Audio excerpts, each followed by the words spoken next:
Seguimos en el Tribunal de la Tarde conversando con Eddie Olivares, vocero oficial del expresidente Hipólito Mejía y ex miembro de la Junta Central Electoral. Le preguntábamos antes de ir a la pausa sobre el tan debatido tema de la posibilidad de primarias abiertas o cerradas. Y como comentábamos también sobre algunos aspectos relacionados a la doble militancia, él aclaraba que algo mencionado aquí no era necesariamente doble militancia, pero ese aspecto sí realmente existe y es una preocupación a la hora de la votación, de que las personas puedan ejercer el voto y hacer influencia en los resultados de los partidos y que una misma persona pues pueda ir tanto al PRD como al PRM como al PLD. Si esta posibilidad es realmente algo que existe, es una realidad, entonces no habría tanta diferencia si la primaria es abierta o cerrada con tanta doble militancia. Es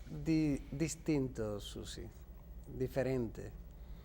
En el caso de la modalidad de primaria, las candidaturas las decide el partido, las presenta el partido. Una de las funciones, o mejor dicho, la principal función de un partido político es la presentación de candidaturas a la sociedad. Los partidos políticos son los intermediarios entre la sociedad y el Estado. Claro. Y la función principal es la de presentar candidaturas. La otra función es la de gobernar o la de hacer oposición. Esas son las tres funciones fundamentales. Pero la primera es la presentación de candidaturas. Sin importar que sea un padrón abierto o cerrado, quien decide cuáles son sus candidatos, quienes pueden optar por esa candidatura, es el partido. Y en los estatutos se establecen las reglas. Los estatutos pueden decir, para ser candidato se requieren estas 15 condiciones. Claro, pero los resultados... si usted no la cumple, no puede ser candidato. Y ponen las metodologías. Claro, claro. Entonces, en el caso de la modalidad de las primarias abiertas, es otra situación. La utilización del padrón de la Junta Central Electoral en unas primarias partidarias. Aquí se habla de primarias en este momento como si nunca se hubiesen celebrado primarias.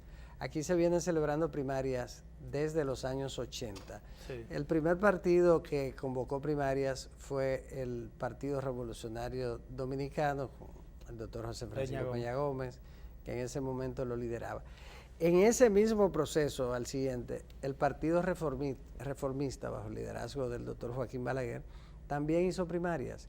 En el caso del PRD, muchas veces fueron primarias realmente abiertas, con el padrón de la Junta Central Electoral. El que no ha hecho es el Partido de la Liberación Dominicana. El Partido de la Liberación Dominicana, después, y ya de eso hace mucho tiempo, entonces también incorporó a sus estatutos la modalidad de las primarias, sobre todo a partir de las elecciones del año... Sí, cerrada. A partir de las elecciones del año 1996.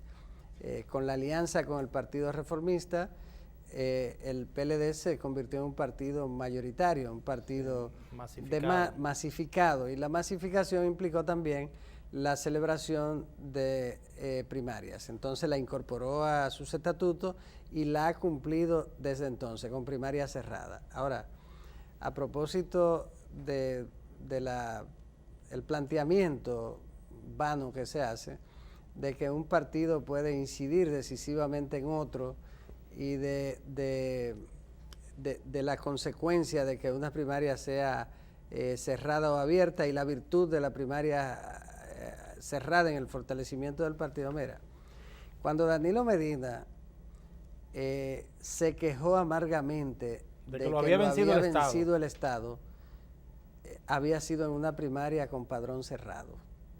Yo en esa primaria yo presenté ante el Pleno de la Junta Central Electoral un reglamento de primaria, una propuesta de primaria, porque el presidente Fernández estaba optando por la reelección y el presidente Medina lo desafió y se presentó como candidato. Sí. Se sabía que el presidente Fernández iba a utilizar todos los recursos del Estado, iba a volcarlo contra Danilo Medina, y entonces yo planteé en el Pleno que teníamos que tomar una decisión y fiscalizar esas primarias. En ese momento la situación más delicada era del PLD, por esa razón, fue una primaria para la reelección.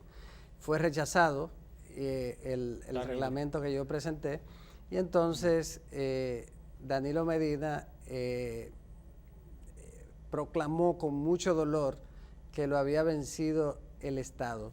Si esas primarias hubiesen estado fiscalizadas por la Junta Central Electoral, probablemente el aplastamiento no hubiera sido tan grande. Yo pienso que eso demuestra que abierta o cerrada... Pero, doctor, eso pasa también en las elecciones nacionales y son hechas y son realizadas por la Junta Central Electoral. O sea, el Estado, en las elecciones generales que se realizan en la República Dominicana, en los últimos 20 años el Estado ha aplastado a sus oponentes. ¿Por qué? Porque utilizan y hacen todo con los recursos del Estado. Sí, entonces la Junta no puede impedir eso. Precisamente es que yo quiero llegar. En este debate hay la oposición, y la oposición interna en el PLD, que la encabeza el doctor Leonel Fernández, se han dejado llevar por una situación que al final de cuentas puede dar al traste con la aprobación oportuna de la ley de partidos. Yo pienso que el 98% del texto de la ley de partidos ya ha sido consensuado. De todas maneras, con ese 98%, sin importar que las primarias sean cerradas o abiertas, tendríamos una buena ley de partidos.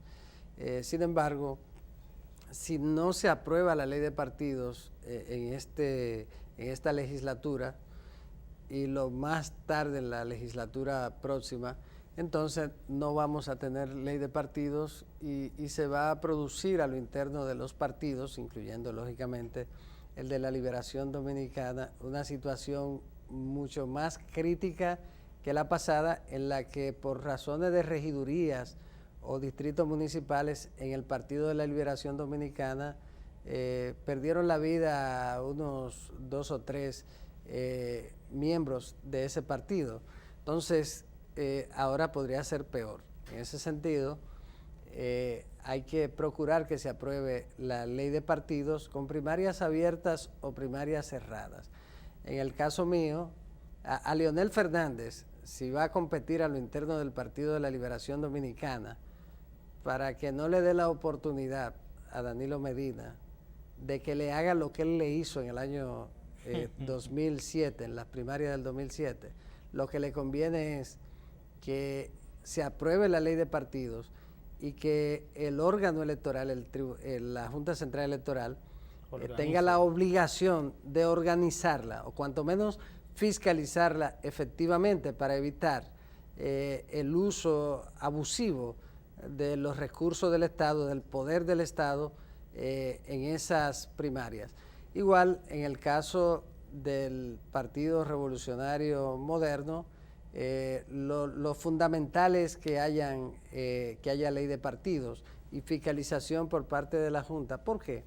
Porque los partidos políticos han perdido la capacidad para organizar eventos internos de elección, y fundamentalmente los de la selección de los cargos de elección popular, entonces de las candidaturas de elección popular. En ese sentido, tampoco hay árbitros confiables en los partidos.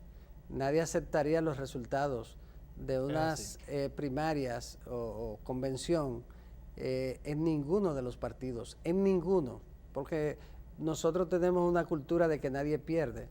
El mito, a propósito de las primarias abiertas, de que un partido puede intervenir en el otro y decidir el resultado de las primarias de un partido mayoritario, es un mito, es una falacia. Es porque aquí nadie pierde. Si usted pierde, usted dice que le ganó. Ni siquiera en una junta de vecinos. Sí, entonces, porque tú te imaginas una fila de ovejas que un partido con un poder extraordinario y perfecto, decide decirle en secreto, sin que nadie lo sepa en el país, decirle a su militancia en secreto y nadie enterarse, a 200,000 personas, vayan disciplinadamente a ese partido que no es el suyo y voten por este candidato que es el que a nosotros nos conviene. Magistrado, la incógnita... ¿Por qué? Porque nadie pierde en este país. Así es, la incógnita de la sociedad es la siguiente. Yo creo que hay consenso en que se hagan las primarias y que la Junta las supervise. Ahora, la incógnita es lo siguiente. Y que sean simultáneas. Y que sean simultáneas. Pero la incógnita es la siguiente.